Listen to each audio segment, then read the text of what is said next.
So, good evening and good morning, good afternoon sa ating lahat.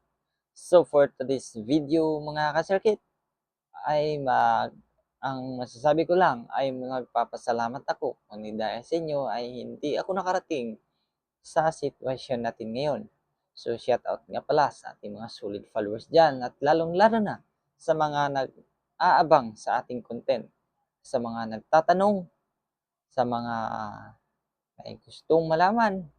Maraming salamat 'no, na nananatili kayo sa ating video vlog or ating content na ito. So, shout out once again sa ating mga solid followers diyan. Kung gusto niyong malaman kung ano pa ang gusto niyong malaman is mag-comment ka lang diyan sa baba. Sasagutin natin na walang kapalit. Yan lang mga ka-circuit. Thank you for watching. This is SJ Servano. I'm your servant, ka-circuit.